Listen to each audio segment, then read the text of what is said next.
Baron, you drunk? Yeah, no, I'm silent. I don't know what you're talking about. Brother is wasted. Carry on. Welcome to another episode of Sportside. This week we are talking about boxing and a couple of topics of football. To start us off with this week, we put out a poll for our Twitter. Who would dethrone Joshua and Fury in the heavyweight division? Poll has come back. Got 36% votes going to Dubois, 57 to Usyk, and only 7 to Dillian Whyte. 7% for Dillian Whyte is a little low. You were probably the biggest share of that 7% there. Well, funny, I actually didn't even vote. If I could, I would have voted 7 times for Whyte and he would have been right at the top if I could. What do you think about that, Tank? Whyte may be a bit undervalued there. I think he definitely has a shot. I don't think anybody would say that he's better than Fury or Joshua, but it's heavyweight division. All the greats have been knocked out. Whyte is a good hitter. He knows how to throw a punch. The body snatcher, right? They call him. He knows what he's doing in a ring. Gave AJ a lot of troubles. He already beat AJ in the amateurs, of course. First professional fight that they had was a tightly contested affair. He ended up on his backside, but he gave a good account of himself. Usyk, proper, really, really classy fighter. The only problem he seems to have is he seems to get injured all the time training with heavyweights. So I think he's having a bit of struggle there. He's got a fight coming up with Derek Chisora, who's kind of like the good kind of opponent to prove that you can compete at the top level. You know, he can give anyone a hard time, but anyone who's really got aspirations of being a top fighter in the division should be beating Derek Chisora. So we're going to find out a little bit there about him. And then Daniel Dubois coming up. It's obviously an unknown quantity at the moment. Looks really good. I know Mike Tyson is a bit of a fan. He's kind of got a little bit of that old swagger that Tyson used to have. So it's going to be interesting to watch his development, but he's only for people there just to be knocked out, basically to build up that 20-0 record, standard promoting there from Mr. Frank Warren. What do you think, Baron? Usyk is the best fighter out of the three at the moment, but Daniel Dubois, I think he's got a massive future ahead of him. This might be a bit controversial, but I think he looks way more talented than Anthony Joshua was at that age. Definitely a future heavyweight champion. It is too early for him, I think, at the moment, maybe in a couple of years' time. But in terms of the quality, Usyk has had over 330 amateur fights. He's got some pedigree. Yep, and also a former Olympic heavyweight champion. Yeah, it's not to be messed around with, and I think that once he puts Chisora to sleep, I think, I think he's going to disrupt the top three, definitely. The only thing I would say against him, because I think obviously skill-wise, technically, his movement, everything is going to cause the guys some real problems. But these guys, they're not even really heavyweights. Like Tyson Fury is like 8 foot tall almost, you know? He's a huge heavyweight. He's a super heavyweight almost. How does he expect to beat a proper heavyweight champion of the world? Joshua's almost a similar size. So the reach and the height advantage that those guys have and the power advantage is going to be tricky. Definitely. But I think can evade them with his movement. Yeah, in and out. And yeah, definitely. Okay, so what do you think, Domi? Do you think Dillian really has a chance? Well, first of all, I just want to point out Dillian Whyte and Baron both share the same nickname as the Body Snatchers. Baron is Weight Watchers, not Body Snatchers. The poll, I don't think the poll is a true reflection of who will dethrone them. Obviously, we've excluded Wilder out of that conversation. Dubois, for me, is someone that has got potential, like Baron said. However, still needs to fight 2 or 3 top 10 heavyweights before he's even put in the conversation. You know, I thought we put his name out there for banter. He's fighting Joe Joyce next, right? Yeah, Joe Pillow Fist Joyce is his nickname. He's got about a 10% knockout record. You know, I think even Baron punches harder than them. Dubois will definitely beat him. But as you said earlier, you know, Derek Chisora is the gatekeeper. If you're anyone of note, you have to beat Chisora convincingly. Fury's beaten him twice. Vladimir Vitali's beaten him. I know Dillian Whyte obviously beat him twice. Usyk, I feel, still needs to beat Chisora convincingly and then have one more fight before he has the opportunity. But Whyte has been waiting in the wings for a long time and deserves his opportunity. You know, he doesn't duck out of anyone, doesn't have high demands of where he has to fight or what he wants to fight. Put out a recent $5 million package for Fernando Ruiz to fight and he bottled it. But on other news, Whyte is actually split from his long-term trainer Mark Tibbs. As you know, Dillian fights out of America and got to find a new trainer. Worked for Tyson Fury, right? He signed up with the Kronk Gym obviously in his last fight. Got a lot of kind of backlash, people saying, you know, what's he doing? He's doing another crazy Fury moment, clearly a masterstroke, and maybe it will be for Whyte as well. Yeah, hopefully. I'd like to see Dillian Whyte become a little bit more of an evasive fighter. He's very much in your face, higher risk sort of trading sort of boxer. I like him to be a little bit more cuter, and I think he'll need to learn that a little bit when he fights the Wilders, the Joshuas again, or the Furies of the world. He's definitely got the size, he's got the height, I think he's got the tools. He just needs to be a little bit more smarter when he trades. Talking about being smart, and obviously you said he left his trainer. Do you think it would be smart for him to leave his promoter right now? Obviously Eddie Hearn has kind of got all the heavyweights in his pocket, and we got Dillian Whyte, who's supposed to be the number one contender, the mandatory for Deontay Wilder for a long time, and that got postponed because of the false drug accusations. And instead of fixing a fight with Fury for Dillian Whyte, Eddie Hearn's gone and fixed a 2-fight deal for Anthony Joshua. Yeah, he has done that, but they've also appealed the WBC's delayed mandatory fight, which is I think in February 2021. So he's sort of obviously playing both sides of the coin. Eddie's good, but Eddie also holds all the cards. He has Chisora, Usyk and White. Yeah, it seems like he's just using these guys like Usyk, who's also a mandatory for Joshua, and he's been palmed off with Chisora. It looks like he's just kind of using these people to get, the money for Joshua, the big money. He knows where that's at, and that's where he's focusing all his efforts rather than giving people their earned number one contender status and their title shots. Yeah, I think that's a WBC thing though for White. Eddie's clever, right? He can make 2 more fights before the big fight. He'll make it between 2 or 3 people. He makes a lot more money. They make a lot more money, and therefore builds it up. But yeah, he's got 4 top heavyweights. Anthony Joshua, arse licker. Well, it does seem like he's protecting him a little bit. Yeah, that's Eddie's favourite son. Dillian Whyte is more the red-headed stepchild in that family, which I feel for him, and he's a little bit more rough and ready. He talks his mind a little bit more, and he's less political and less of a good boy than sort of Joshua. What do you feel about how Joshua sort of is? Personality-wise, grew up in the hood. I like the press conference that Joshua and Dillian Whyte had before the fight. Dillian Whyte was like, why don't you be yourself? I think he's got a point there. Anthony Joshua, I mean, he seems like a nice guy, but there's a lot more to him and a lot more rough, a lot more hood personality, basically. Ask me that question again if you think I'm too nice. And I think that he kind of shies away from that, and I want to see someone bring out that kind of personality that he has. Yeah, I don't know. I think he's kind of one of us boys, isn't he? He's a bit of a dog. We all got professional lives that we go and live. That professional life, we keep a bit of our street histories away from the limelight. We don't go showing that to our boss. I don't think you can call him out like in terms of saying that, he's not being his true self or something like that. He's trying to be an example to the community, right? Into his people and his country, right? There's times where he probably is a bit too nice and he needs to be a little bit more honest as opposed to being the generic robotic answer. And but I'm with Dillian Whyte. I think it's just all for the cameras. Mate, you better watch that mouth. The body snatcher gonna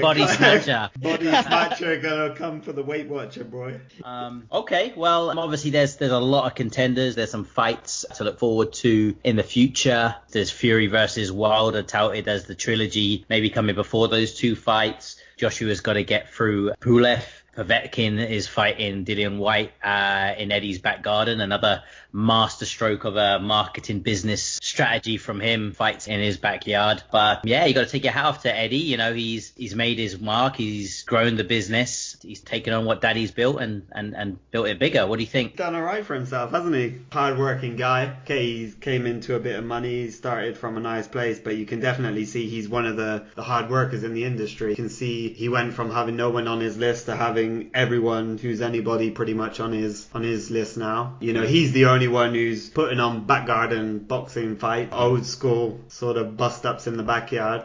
So he is definitely very innovative, leading the way, bringing back the heavyweights. He definitely played his part in that. I agree with that. Yeah, definitely. Yeah, he does a hell of an impression on Eubank and a few of the other boxers. Have you heard any of them? Yeah, I've had a few. Baron, you got any good Eubank impression or? No, I can't. I thought you liked your impressions. Junior will knock him out. All right. Well, we're going to move on to football-related topic. A lot of talk, COVID going on right now, an epidemic. Obviously, this will strain a lot of owners, investors in the Premier League before sort of the pandemic. Newcastle were about to get taken over, finally, for some of these Newcastle fans who are a little bit sick of Mike Ashley. We're looking for a rebirth, so to speak. That's gone a little bit in standstill right now, along with we've got some Russian investors sponsors, American, Saudis, and obviously with the transfer market coming up in the summer, that's gonna bite people in the transfer market and restrict them. So what do we feel of sort of the foreign investment in general in the Premier League, and then maybe talk a little bit about maybe Newcastle and their woes? Let's go with Baron first. It's been amazing. My club Chelsea was taken over by Abramovich, and I think he kind of started the trend in England. Basically when Chelsea's history started, right?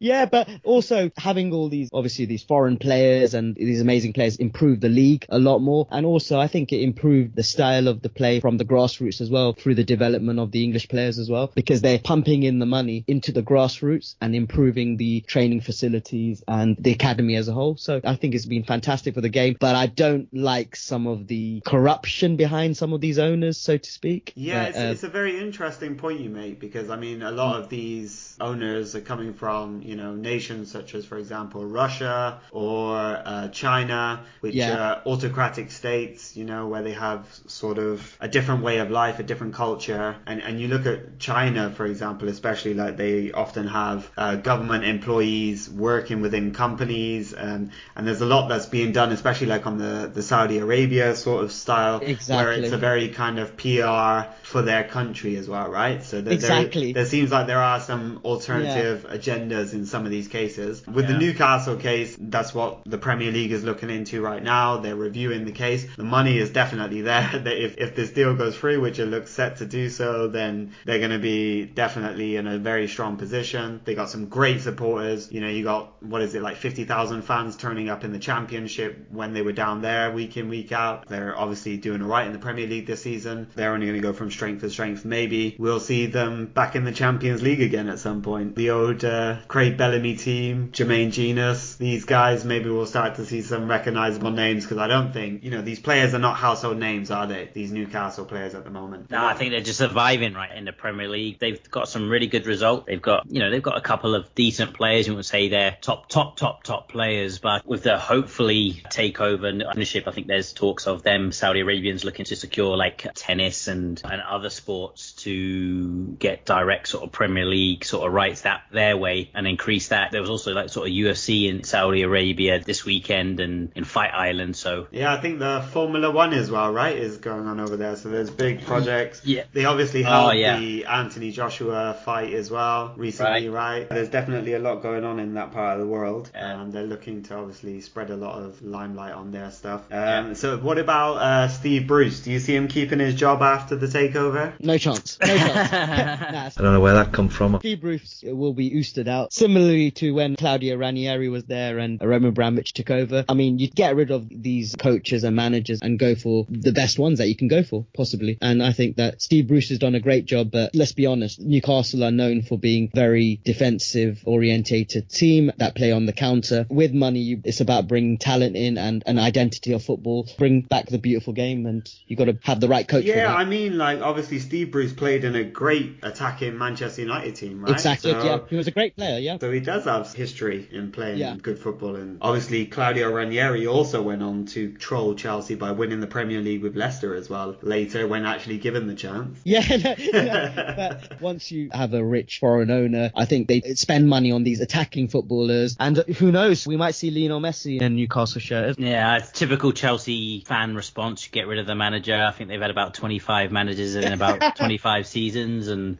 get rid of them, rehire them. I don't think he should lose his job. I think he should at least be given a year to see, how he does with investment. Steve Bruce, obviously, he's got a playing pedigree, a coaching pedigree, but I mean, has he ever really had a top team with top players to work with? And maybe I was going to say the same thing happened to Man City, right? Was it Mark Hughes? Yeah, I think they did give him a year though, right? I think Mark Hughes did have some money, I remember. Yes, he did. Doesn't always work out like this for all teams. You look at, for example, Arsenal, they have one of the richest owners in the league with Stan Kroenke, and not exactly the same story. He hasn't thrown in the money that Roman Abramovich has thrown in. You look at Wolves, for example, who are owned by Fosun International, Chinese one. They're actually the richest owners in the whole of the Premier League. I think their net worth is like 103 billion, but they don't throw in that kind of money. They obviously strengthen Wolves with some very good players, but it's not the kind of money that transformed a Manchester City or a Chelsea. Maybe it's not to come exactly what Newcastle fans are thinking. Wasn't it Leicester as well? I think most clubs have billion billionaire owners nowadays, right? No, but I think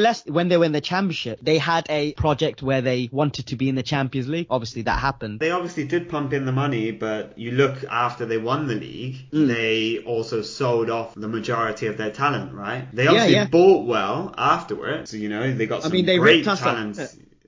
What was it? 30 million for Drinkwater, which people laugh about 30 million nowadays. That's pocket change, but at that time it wasn't exactly pocket change. I'm coming here to play a part in winning trophies, which is exactly what I want to do. Was it 30 million or was it 40? Yeah, something like that, right? I think. But to be honest, the guy had some decent talent, and Chelsea obviously just didn't use him. Like we always do. We ruined some of the careers. Yeah, I think Chelsea definitely benefited from having this transfer ban, right? And having to give these guys a chance for a change. 100%. And I think Roman Abramovich, just took a step back and we sold players and used the money like Eden Hazard. We used his money for Kovacic. I definitely think he's been the smartest owner right now. I know it's hard times to be spending money, but I feel like every penny you spend nowadays, it makes such a big difference. The kind of talent that you can get for probably half the price of the transfer values that were being touted last summer. 100%. Yeah, Barron's worth 2,000 in this market. Dickhead. Sorry, mate. Inflation, 1,000. Next topic, we're going to talk about the greatest ever Premier League team. 4 teams up for debate. We've got Manchester United's treble-winning team in 98-99. We've got Arsenal's Invincibles. We've got Manchester City's record-breaking 100-point season, league win in 2017-2018, I believe. And then finally, Liverpool's current squad, current champions. Who do you think is top of the tree there, Tank? What a great debate. They're obviously 4 very different teams and different times as well. You think about when Manchester United had their treble team, the focus seemed to be on entertainment, right? As much as getting the points. So when we talk about the current Man City and Liverpool teams, or the Man City team of the 2017-18 season, those record points, it was more professional style of play. I remember some of the goals that used to be scored would never seem to be scored nowadays. These free kicks where people chip it up for other people to volley over the wall. There doesn't seem to be the same freedom. Around those times, you had the Brazilian teams where the left back would try and dribble past the whole team. Coming back to the main point, I think Arsenal's Unbeatables, the invincible team, I think it had the most perfect balance probably I've ever seen in a football team. You had the athleticism, players like Vieira, obviously Thierry Henry, but they also had talent and guile, and Pires. There's great defenders like Sol Campbell as well. Kolo Touré, the only guy I think in British history to go unbeaten with more than one team. Obviously did it with Celtic as well. Definitely had a great team then. But I definitely think this Liverpool team deserves a mention. You talk about Man City broke that total 100 points in 2017-18, but last season it was only 1 point less that Liverpool had below Man City's record. I think that's the 3rd points highest total in history, even though they didn't even win the league. And then they went on to win the Champions League and the World Club Tournament and now the Premier League. So I think they definitely deserve a mention. What do you think, Baron? I was going to say, I think the Chelsea team should be mentioned here. I think the best Chelsea team was Gianfranco Zola, Jimmy Floyd Hasselbank days. Jesper Gronk down the right way. Talking about the 2004 team that won 2 years Premier League champions in two years in a row with Jose Mourinho in charge. And we won the Champions League in 2012. Definitely one of the best teams ever to play in the Premier League. Yeah, we'll disagree there. But they lost one game in the 2005 season. That was one more than the Invincibles then. There was strength in defence and attack. There was Lampard, Drogba and Terry. I think there's a great team. The Invincible team was amazing. It was agree with what Tank said there. The balance was amazing. The style of football was beautiful to watch. And I think that this might be controversial, but I think that team would beat the Liverpool team. Boom. It's a very erotic voice, by the way. Wow. Again, please. But yeah, I don't know about Liverpool be mentioned amongst the greatest teams ever. Obviously, they need to prove themselves in the years coming up. Well, that's the thing as well, right? Their team is basically at its peak. Yeah. It's all their players are 27 or younger. Yeah, that's a good point actually, because they've got plenty of years to come out if they can keep these players. And some of the youth talent they're decent. Who knows? Like look at Trent Alexander, isn't he? He's only 21, right? So in a little tournament from the 4 teams that were mentioned, excluding the Chelsea late throw-in into the debate. I stopped listening after these mentions. Who do you think would come out on top in a little tournament there? I think Liverpool will. I feel like they'll be the most balanced in the sense of they'll be able to win games in different ways. They can win a game through a set piece. They can win a game through counter-attacking. They could win a game through being possession-based. I think they're the most adaptable. I think from an attacking standpoint, you got the Manchester Cities, Man United and Arsenal. I just think that they're probably the most well-balanced and they'll be able to be set up for different variables. So I would say Liverpool, controversially, as an Arsenal fan. What about that Man United treble-winning team? The likes of Paul Scholes, Ryan Giggs, Dwight York, Andy Cole, Teddy Sheringham, David Beckham on the right. I think the margins are very, very small. I don't know. I feel teams are. I would say they're probably a little bit more set up tactically now more than they were back 12 years ago. I think the team is. I agree. It's definitely a fierce debate. I agree with that because the Man United team was more of a traditional 4-4-2 with Andy Cole and Dwight York up front. Yeah, but when did Leicester win the league? They were also 4-4-2, so it's not like that's redundant or that system's completely in the bin. I totally agree, but I just think that I agree with what Dogmeat said, the adaptability of some of these teams. I think they find different ways to win it. But the Arsenal team was unique in my eyes. I think I would go for them to win. Sorry, you cut out there. What did you say again? I said if these teams were playing a one-off game, I think the Arsenal invincible team would probably take it. Even that Chelsea team with Jesper Grønkjær. What are we doing? Solomon Kalou. No. All right. I don't know. That's enough from the back. Drogba, Lampard, Terry. All right. Wait a minute, them. I'd better check. Let's throw it out to our fans. You can have your say on Twitter at TDS_the Dog Show. So who do you think is the greatest Premier League team from the Premier League era? Is it the current Liverpool side? Is it the Arsenal's invincible team from 03 and 4? The Man United treble team from 98, 99? Or is it like the Baron? You think it's some Chelsea team from 2005 that lost. Yeah. Or maybe you think the Man City team should also be. You can leave your comment on the Twitter poll. Okay, well that concludes Sports Side this week. Thank you for your time. Thanks, guys. Tune in next week. Sweet.